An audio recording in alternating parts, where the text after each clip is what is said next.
Rain pounded against the windows of Emily's penthouse as dawn broke over New York City.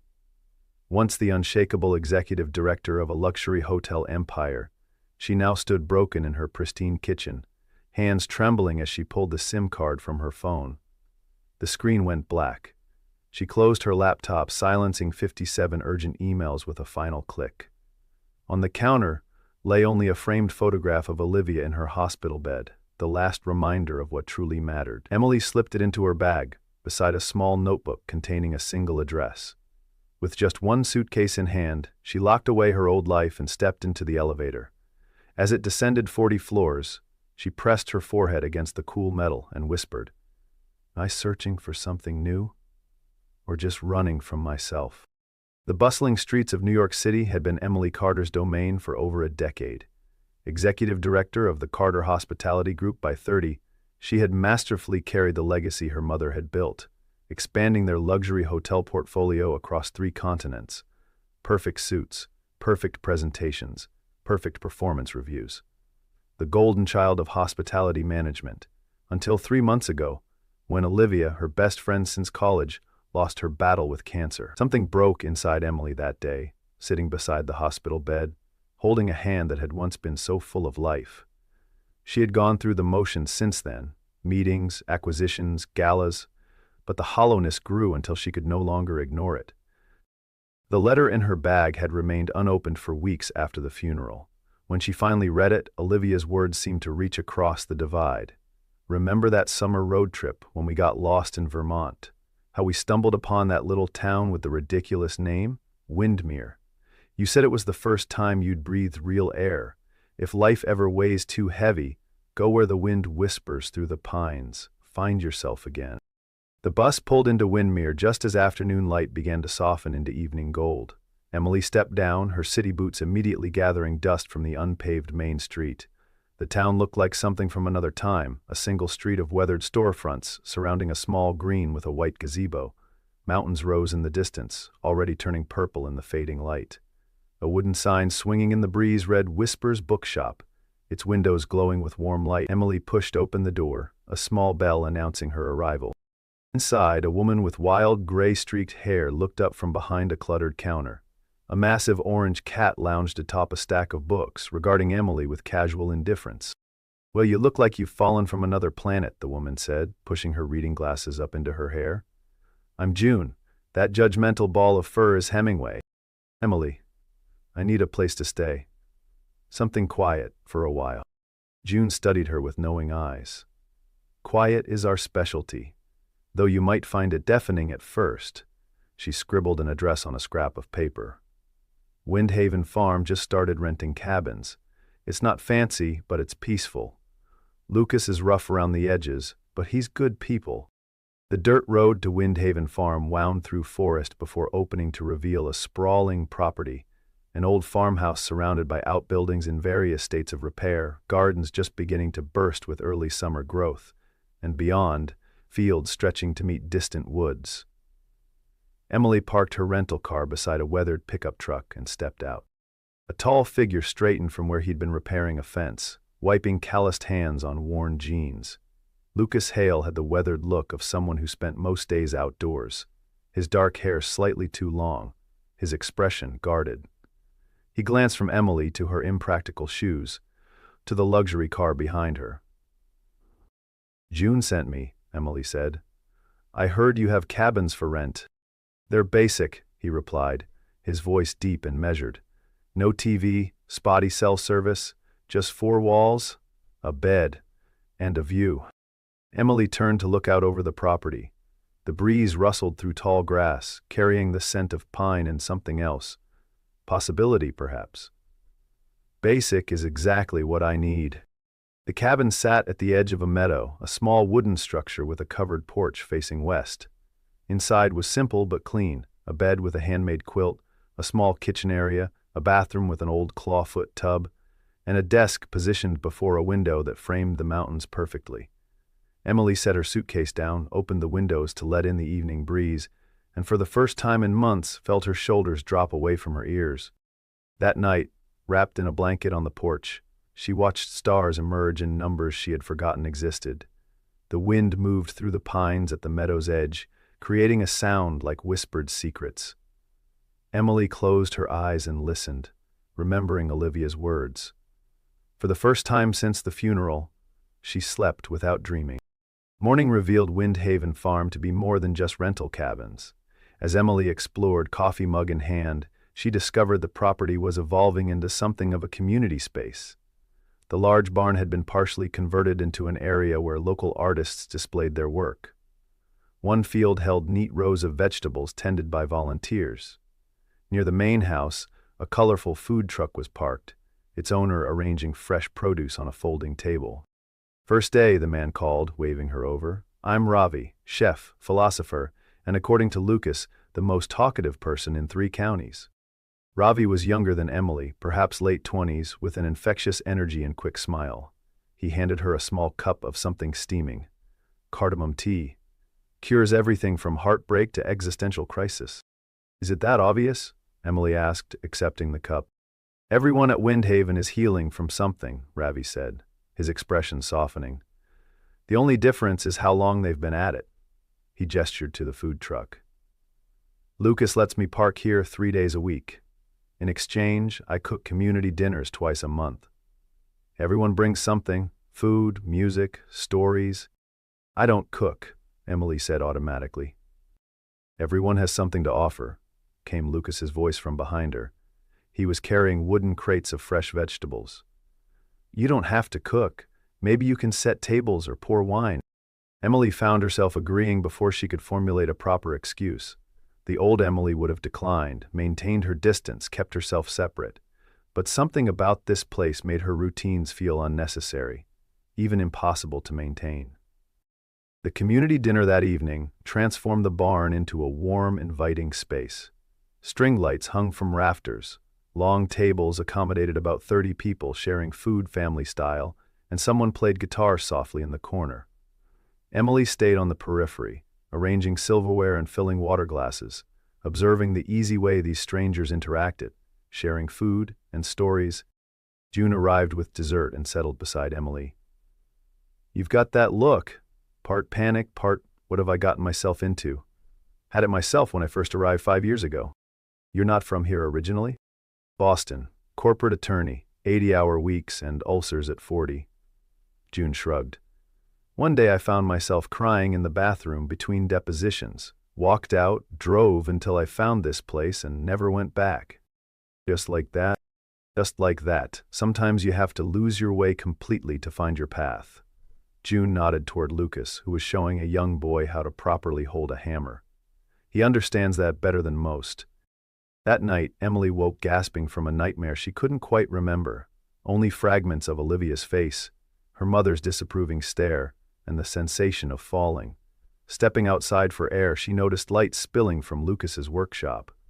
Through the window, she watched him working on an antique table, his movements patient and precise, so different from the frantic pace she was accustomed to. There was something meditative in his focus, something that made her pause and simply observe the care in his hands. The next morning, a delivery truck got stuck in mud near Emily's cabin. Several people from the farm came to help unload building materials, while the tow truck was called. Emily watched from her porch, feeling strangely useless in her designer loungewear. Lucas approached, wiping his hands on a rag. "The fence needs painting, the garden needs weeding, and I'm behind on cabin renovations. If you're staying a while, perhaps you'd like to earn your keep."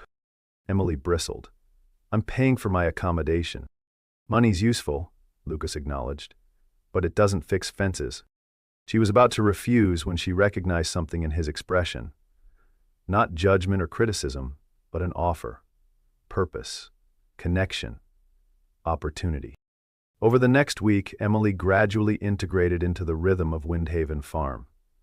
Initially awkward in her city clothes, she eventually borrowed overalls from June and boots from a community box. She learned to distinguish weeds from seedlings, how to properly sand wood before painting, the satisfaction of physical labor that produced tangible results. Her hands developed calluses, her skin gained color from the sun, and her sleep deepened into restfulness she hadn't known in years. She found herself visiting June's bookshop regularly, drawn to the older woman's straightforward wisdom and the peaceful atmosphere among the shelves. During one such visit, June studied Emily over her reading glasses. Lucas has that effect on people, gets them working before they realize they're healing. He doesn't talk much, Emily observed. Doesn't need to, but when he does, it's worth listening. June shelved a book before continuing. He was some hotshot tech designer in Silicon Valley. After a personal tragedy, he disappeared for a year, then showed up here, bought that abandoned farm, and began rebuilding it and himself simultaneously. What happened to him? Not my story to tell. But everyone here is rebuilding something, a life, a dream, themselves. The precarious peace Emily had found at Windhaven Farm shattered when she finally charged her phone. Dozens of voicemails cascaded in, her mother, colleagues, her assistant, all demanding her return. Victoria Carter's messages grew increasingly cold and threatening, speaking of Emily's responsibilities, her position, her inheritance. Emily called her mother, standing on the highest point of the property where cell reception was strongest. "This little breakdown of yours has gone on long enough," Victoria said, her voice crisp with displeasure. "The board is considering your replacement. Is that what you want? To throw away everything we've built?" After hanging up, Emily paced anxiously, her hard-won calm evaporating in the face of her mother's words. She found herself seeking out Lucas, finding him in his workshop, where he was restoring wooden chairs for the community space. "This place has potential," she said, slipping automatically into her executive tone. "Have you considered proper marketing? With the right investment, you could transform it into a premium retreat destination. Exclusive accommodations, artisanal experiences, farm-to-table dining." Lucas listened quietly, sanding the chair arm with smooth, even strokes. When she finished, he looked up with a question that stopped her mid-thought. And what would happen to the local artists who can't afford studio space, or Ravi's cooking classes for kids, or the community dinners? Emily paused, recognizing she'd automatically reverted to seeing everything as a business opportunity rather than a community resource. The realization unsettled her. Later that day, she helped Ravi prepare food for his truck. As they chopped vegetables, he shared his own journey, how he'd been a high-achieving medical student who collapsed under the pressure, resulting in severe depression. "My parents sacrificed everything for my education. First-generation immigrants with the American dream all mapped out," Ravi said, expertly dicing onions. "When I quit medical school, they didn't speak to me for a year. But success was killing me. Finding joy saved me." Emily found herself confiding in him about her own pressures, her friend's death, the expectations she'd internalized. Ravi listened without judgment, his hands never stopping their work. "Sometimes the universe stops us when we won't stop ourselves," he said, sliding chopped herbs into a bowl. "What looks like breakdown is often breakthrough in disguise." The conversation stayed with Emily as she helped Lucas clear an overgrown path that afternoon. They worked in compatible silence until Lucas pointed to an old barn at the property's edge, almost hidden by vegetation. "I've been planning to convert that into additional community space, maybe artist residences upstairs. But I haven't had the funds to tackle it yet." Emily automatically began calculating costs and potential revenue streams, then caught herself. "Sorry, force of habit." "No, that's valuable thinking," Lucas said, surprising her. "Just needs the right motivation behind it." For the first time, they connected over a shared vision, combining Emily's business acumen with Lucas's community-centered approach. The conversation flowed easily as they explored possibilities, their different perspectives creating something neither would have conceived alone. The tentative connection formed that day was tested the following week when Emily's assistant, Nathan, arrived, unannounced, with urgent paperwork requiring her signature for a major hotel acquisition. Dressed in an impeccable suit that looked absurdly out of place at Windhaven, Nathan's presence was a jarring reminder of the world Emily had left behind. Lucas observed their interaction from a distance, Emily automatically slipping into executive mode, issuing rapid instructions while signing documents, the sharp edge returning to her voice. After Nathan left, an awkward silence fell between them. The other men were silenced too. The ogre stared as Emily quickly. "So that's who you were," Lucas said finally. Emily corrected, though the uncertainty in her voice betrayed her. Who I am. That night, unable to sleep, Emily walked to the pond on the property's edge. She found Lucas there, skipping stones across the dark water in the moonlight. For a long while, they stood in silence. I had a wife, Lucas said finally, his voice low. Sarah. She died 3 years ago in a car accident while I was attending a product launch I couldn't miss. He skipped another stone, watching it bounce 5 times before sinking. I had everything I thought I wanted, and none of what I needed. The simple confession opened something between them. Emily shared her own confusion, her achievement-oriented upbringing, her friendship with Olivia, who always reminded her to live authentically, and the growing emptiness despite her success. I don't know who I am without the title, the office, the next goal to chase, she admitted.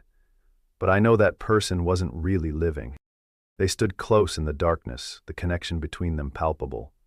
For a moment it seemed they might bridge the final distance between them, but Emily stepped back, confused by the intensity of her feelings. A town hall meeting the following week brought unexpected crisis. Emily attended with June, sitting in the back of the crowded room as the mayor announced that Platinum Resorts, a luxury development company, had purchased land adjacent to Windhaven Farm and was negotiating to buy more property for an exclusive resort. Emily's stomach dropped. She recognized the company name. Carter Hospitality Group had partnered with them on previous projects. With growing certainty, she realized her mother's acquisition plans likely involved Windmere. After the meeting, concerned locals gathered at the diner. Some worried about rising property taxes and changing community character, while others saw economic opportunity. Emily sat silently, the conflict inside her growing. When she returned to her cabin, she researched Platinum Resorts' plans, confirming her suspicions that her mother's company was indeed a silent partner. She called Victoria, who answered on the first ring as if expecting her call. I knew that farm would catch your eye, her mother said, satisfaction evident in her tone. Come home, take your rightful place, and you can oversee the Windmere project yourself. Ensure it's done tastefully. And if I don't want that? Emily asked, her voice steady despite her racing heart. Then I'll find someone who does. Business continues with or without sentimentality, Emily. The next morning, Emily sought out Lucas to discuss the development situation. Before she could explain her connection, Lucas revealed he'd already been approached by Platinum with a substantial offer for Windhaven Farm. They want to turn it into some exclusive, authentic rural experience for wealthy clients, he said, anger evident in his usually calm voice. Everything we've built would become a commodity. When Emily suggested the development might bring opportunities, Lucas looked at her with new suspicion. You sound like their representatives. Is that why you really came here? To scope out the property? Unable to explain without revealing her family connection, Emily's silence was damning. Lucas asked her to leave. Heartsick, she sought refuge at June's bookshop, finally revealing her full identity and family business. So you're part of the machine coming to transform our town, June said, stroking Hemingway thoughtfully. Interesting plot twist. Instead of judgment, June offered perspective, sharing how the town had survived previous development attempts through community solidarity. The question isn't what you were before coming here, June said. It's who you choose to be now. 2 days later, Emily met Victoria at a luxury hotel in Burlington. Her mother presented plans for the Windmere development, including transforming Windhaven Farm into an exclusive retreat with premium accommodations where guests could experience authentic rural living at $500 per night. Emily studied the plans, seeing how they would fundamentally change the community she'd grown to love. Behind the polished renderings, she could see what would be lost. The community dinners, Ravi's food truck, the local artist's affordable studio space, the spirit of the place itself. I won't do this, Emily said finally. Not to them, not to myself. Victoria's expression hardened. Then you're no longer executive director of Carter Hospitality, and I'll have to reconsider your position in the company entirely.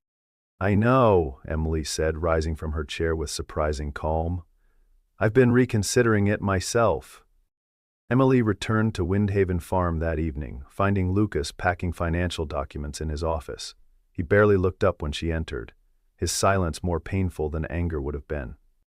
"I'm not here to defend myself," Emily said.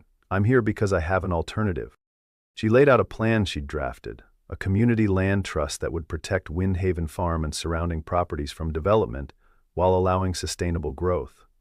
Using her insider knowledge of how developers operated, she outlined strategies to resist the corporate takeover. "I know how these companies think," she said. "I know their weaknesses, and I know how to fight them." Lucas studied her for a long moment. "Why would you help us fight your family's company?" "Because some things matter more than business." Emily met his gaze steadily. "Some things are worth fighting for." The following week, Emily led a meeting with key community members in the barn. She stood before them not as an outsider but as someone with a stake in their future, explaining how development companies operated, their pressure tactics, and how communities could organize effectively against them. "They expect individual landowners they can pressure one by one," she explained. "They don't expect organized resistance with legal and financial backing." The plan energized the community, though some remained suspicious of Emily's motives. That evening, she received a call from her mother. "You're working against your own family," Victoria said, her voice ice cold. "I raised you better than this." "You raised me to identify value," Emily replied.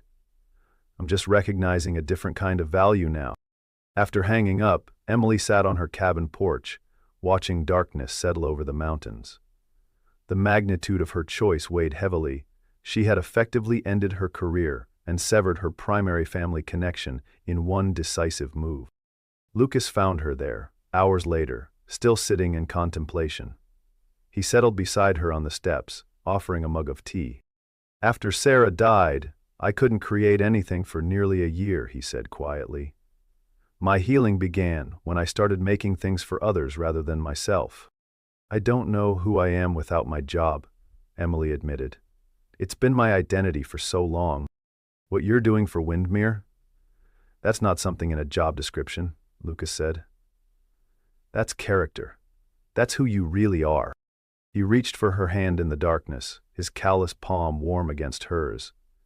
The simple contact grounded her, connecting her to this place and this moment in a way her previous life never had.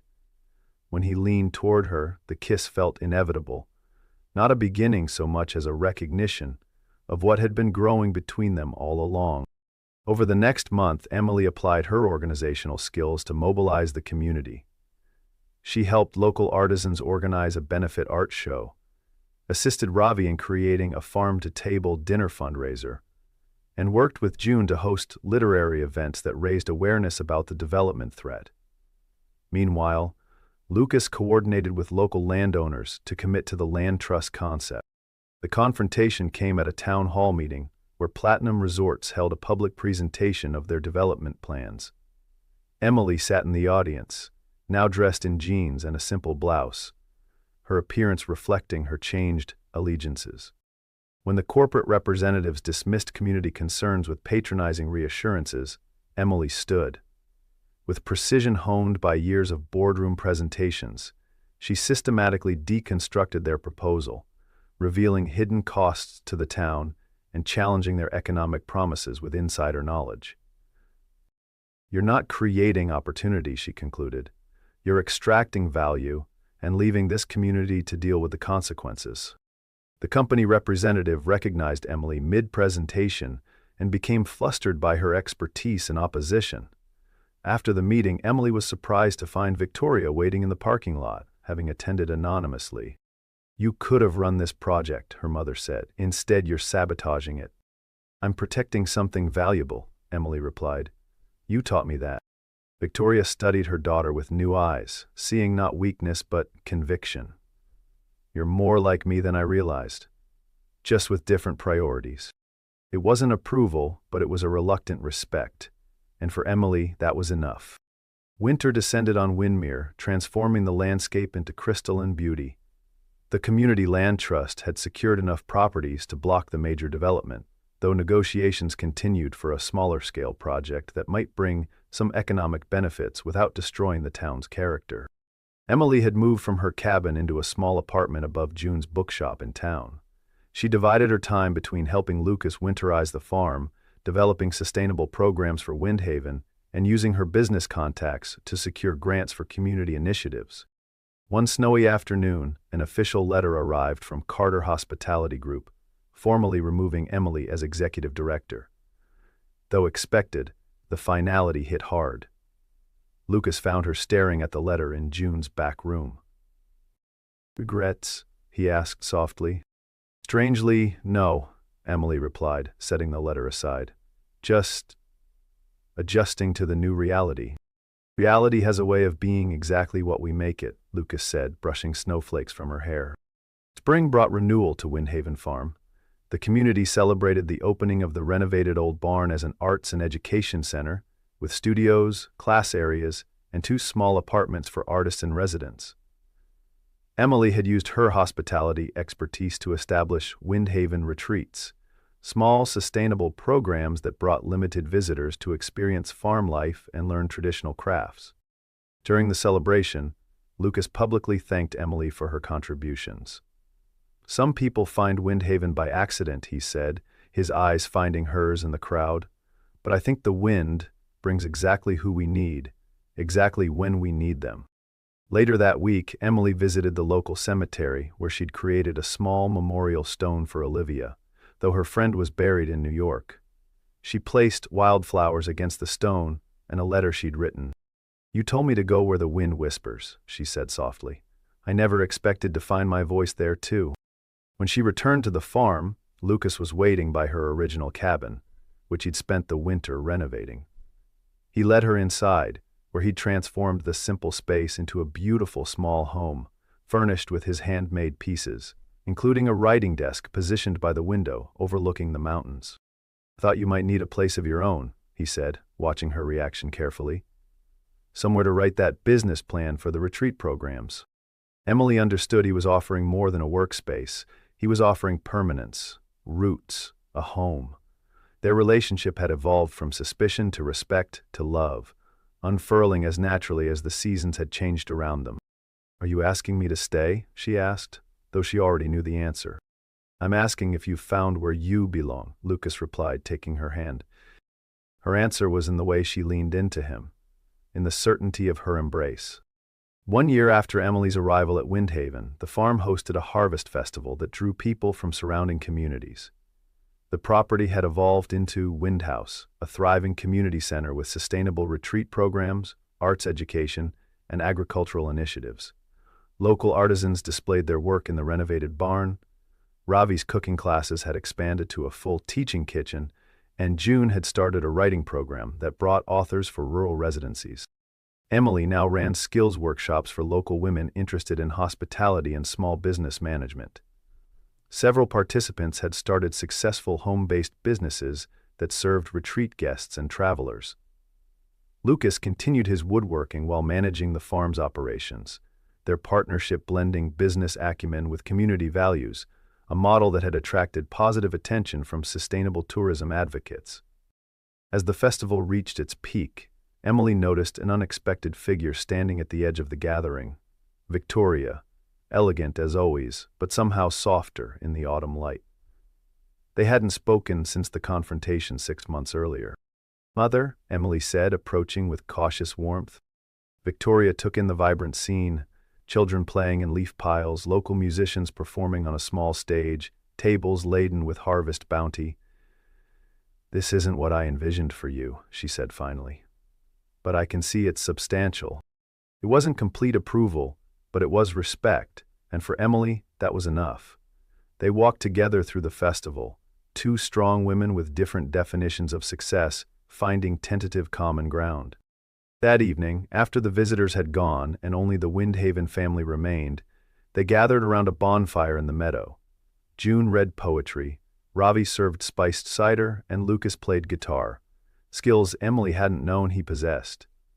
As darkness settled around them, stars appearing in the velvet sky, Emily felt a completeness she'd never known in her previous life of luxury and achievement. Later, in the quiet of their cabin, Emily reread Olivia's letter, understanding its meaning more deeply now. "You told me to find where the wind whispers," she thought, tracing her friend's handwriting with gentle fingers. "I didn't just find a place. I found a purpose. The next morning, Emily and Lucas stood on the hilltop overlooking the farm as dawn broke over the mountains. Mist rose from the meadows, golden light touching each building, garden, and path they had worked to create together. Below, lights still glowed in the main house, where Robbie was already preparing breakfast for the current retreat guests. In the distance, smoke curled from the chimney of June's cottage. "When I came here, I thought I was escaping," Emily said, leaning against Lucas's solid presence. "Turns out, I was finally arriving." Lucas wrapped his arm around her shoulders as the wind moved through the pines, creating that whispering sound that had first called her to this place. Emily closed her eyes and listened, at peace with herself at last. The wind carried the scent of pine, earth, and possibility, not just for tomorrow, but for all the days to come. "Welcome home," Lucas whispered, and Emily knew with perfect certainty